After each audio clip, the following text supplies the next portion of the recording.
আরেকটি হাদিস আমি বলতাছি, হাদিসটি হচ্ছে বুখারী হাদিস। এত সুন্দর বুখারী হাদিস, পড়েন, পড়তে পড়তে আপনার যেমন শেষ, তাও হাদিস পড়ে শেষ করতে পারবেন না।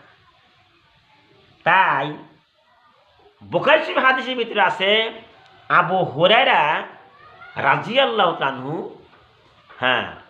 বর্ণনা করতেছেন।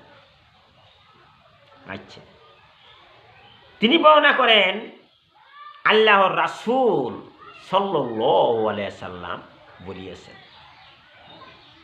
যে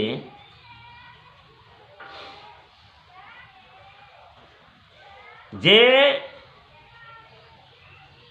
যে সমস্ত মানুষ, যে সমস্ত লোক আল্লাহর উপর ঈমান আনলো, আল্লাহকে বিশ্বাস করলো এবং রাসূলকে বিশ্বাস করলো, রাসূলের উপরে ঈমান আনলো। ঈমান মানে তো বিশ্বাস, ঈমান আনলো এবং ঈমান জানছে, খালি শুধু ঈমানই নয়, তোর সঙ্গে সালাত কায়েম করলো, নামাজ পড়লো। কেমন নামাজ? আল্লাহরে খুশি করার জন্য, আল্লাহরে খুশি করার জন্য নামাজ পড়লো এবং এত কষ্ট করিয়া সারাটা দিন কোনো কিছু খাইল না। রমজান মাসে 30টা দিন, একটা মাস রমজান মাসে রোজাও থাকলো।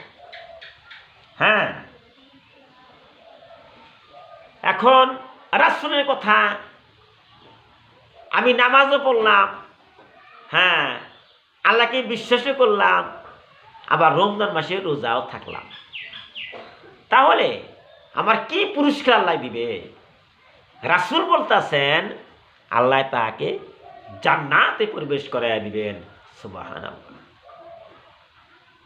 আমার বন্ধুরা, এই যে হাদিসটি পাঠ করলাম, এটা তো বুখারী শরীফের হাদিস। যদি আপনারা বিশ্বাস না করেন, আমি কি করব?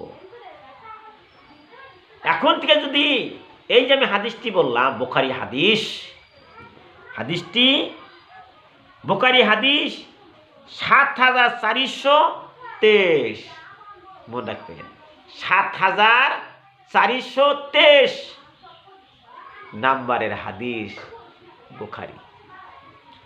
যদি এইভাবে আজকে থেকে নিয়ে আল্লাহর কাম করিয়া যান, জীবনে কষ্ট হবে না, দুনিয়াও কষ্ট হবে না, পরকালেও কষ্ট হবে না।